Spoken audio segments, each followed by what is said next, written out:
So wearing any of these fragrances here could have you labeled as the cologne guy. It's not necessarily a bad thing. So what do I mean by that? Well, I'm sure you guys have heard it before. You know, someone walks into a room and they are drenched in cologne, right? And you've probably experienced this yourself. You're like, wow, that guy reeks. It's strong, you know, crazy overpowering. That is the cologne guy. It's always that dude that wears way too much. Usually it smells on the cheaper end of things, not always, but sometimes. And it's not really the best impression. And to be fair, that's kind of the extreme example, okay? What I'm more so talking about today is fragrances that you could easily overspray because they're very strong. Also, scents that are pretty common. So you've probably smelled any and or all of these on other people at some point when you're out and about, and a lot of other people have probably smelled them on other people as well, right? These are common, they're popular, and again, that's not bad, but it's something to be aware of. And I guess I'll just make this statement right now because I know it's going to come up. I'm not hating on these. I actually really like just about all of these in this video. There's one, maybe two that I'm not super crazy about, but these are all good scents. I'm not making this video to hate and to drag potentially your favorite scents or one of your favorite fragrances, right? That's not what I'm trying to do, but I am putting it out there that these are common. Some of these are easy to over apply, and you need to keep that in mind when you're wearing them so that way you don't get labeled as the dreaded cologne guy. So let's get into it. First up, we have Dior Savage Eau de Toilette. This is a no shock here. This one's no surprise, I'm sure. Savage had to be in the list somewhere. And this one, again, is kind of in it for both of those reasons. It's easy to over apply because it's very strong, and also it is super common. This one got very popular pretty quickly and hasn't really let up a whole bunch. And for what it's worth, and you can probably see if you could make out the level there, I've worn Savage quite a bit, okay? I have other bottles as well that I've kind of broken into from time to time, and of course all the other concentrations. This is only the EDT. I've worn the heck out of Savage. I love it, and still to this day from time to time, I throw on Savage. I really enjoy the scent. You know, this EDT is going to be the most divisive one because of how peppery and sharp and ambroxany it is, and it is the one that has been the most popular. But I still think it's a good scent if it's something that you can afford to pick up and you don't use it irresponsibly. You can get great results from it. You know, because this is very much the type of thing where if you go way too heavy-handed, you're going to end up crossing a line to where it just becomes annoying to people. You know, don't be afraid to spray on enough to get you noticed and so people can smell you. But when you keep pushing it, it's going to get to the point where people are not going to enjoy it anymore because this one in particular is so sharp and strong, and it kind of assaults your nose with just how it's composed. And so definitely want to keep that in mind. But all of that aside, Savage is a scent that is going to go down in history as one of the most popular, successful men's fragrances ever, right? And I think it deserves it. You know, don't be afraid to wear this one because you're nervous people are going to think that you smell too common or whatever. I don't think that's going to be the case ever. I still think you can pull this one off on a day-to-day basis, and as long as you're not completely abusing the amount of sprays that you're using, I still think you're going to get great compliments out of it. All that matters is that you like the scent, and if you do, make sure you wear it. Next up, we have Mont Blanc Legend. Now, this one's the Eau de Parfum. I kind of had the EDT in mind, but I can't find it. So, Mont Blanc Legend, EDT/EDP, they both kind of can be interchanged here. So, why this? Well, because Abercrombie & Fitch Fierce has been very popular over the years. A lot of the reason why, a couple, one of which being that, of course, it smells great. It's musky, it's woody, oak moss heavy. It legitimately smells just like a dude. Like it is just the epitome of a masculine, easygoing type of scent, right? They really hit the nail on the head with this type of DNA. The other, of course, is the marketing. You guys know the iconic Abercrombie & Fitch Fierce bottle. And so when you kind of combine both of those things and the third one that kind of goes in with the first one, just the mass appeal, you basically have something that's set up for success. And it's expensive, you know, even on discounters, it's still closer to $100 even now. Legend is one that you can get for considerably less, like $30 to $40. And so we're talking about this DNA. You could go for the regular Fierce in this video, go for Mont Blanc Legend, EDT, EDP, whatever, all kind of accomplishing a similar thing here. You could get labeled as the cologne guy if you roll up wearing, you know, 15 or 20 sprays of this stuff. It's going to be strong. It's going to be powerful. It's going to be something that people will then realize that they've smelled before. And when you're combining that with the fact that you completely reek of the stuff because you way over applied it, that's not a good look. So just keep that in mind. You know, you can still very much wear this stuff, you know, in 2023 going into 24, no problems, as long as you're not just going crazy with it. If you're subtle with it, I think people are still going to really end up enjoying it on you.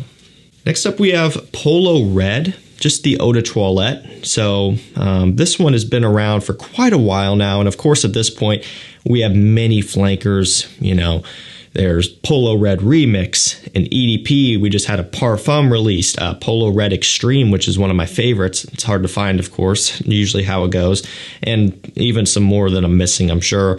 And so, you know, there's quite a bit now, but we're starting here at the EDT. It's got cranberry, coffee, and amber in this one. So not a ton of coffee. It's definitely not coffee forward or coffee centric. Polo Red Extreme is one that focuses heavily on the coffee, and that's why I like that one so much.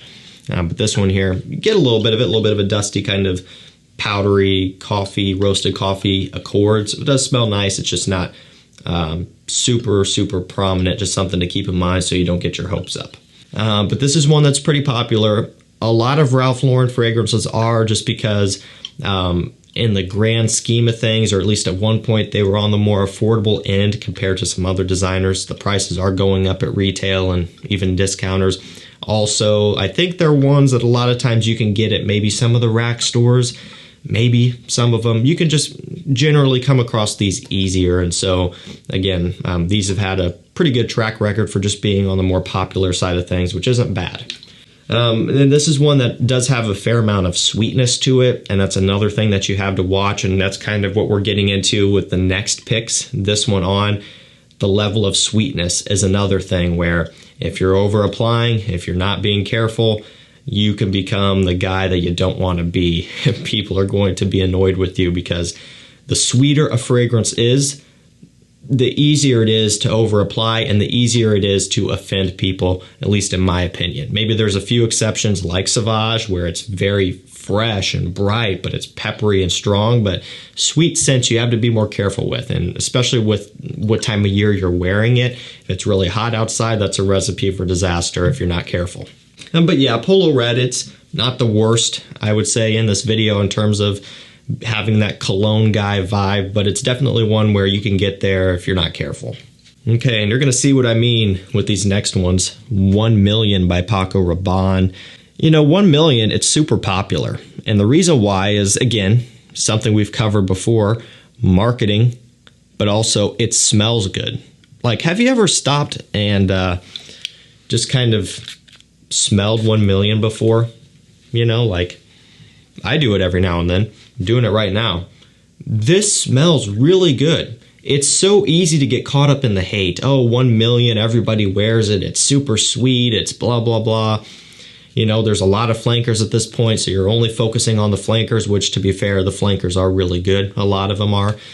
So it's easy to forget about and kind of throw some shade at the original where it all started.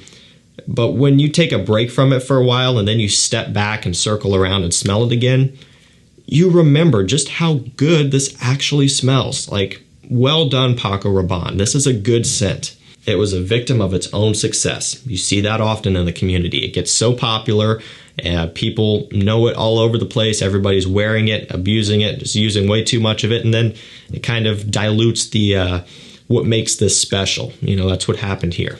But anyway, 1 Million is one that very much can get you labeled as the cologne guy, you know, the dude who's just reeking of some overly sweet cologne 24/7. So make sure when you wear this one, less is more. You know, you don't need to spray a ton of it on. Even now, it's still very strong. Also, maybe stick to fall and winter as well, and you'll be good. Ultra male. Yeah, I told you guys you were going to know what I was talking about here with the sweet scents. This is one of my favorites. Okay, I love this stuff. You can go back to the very beginning of my channel and you'll still see me saying the same thing. I love how this smells, you know. Great for fall, great for winter time. As you can tell, can you even see the level? I'm trying to give you a close-up that's not inappropriate, but I don't think it's going to happen. It's going to be weird no matter what.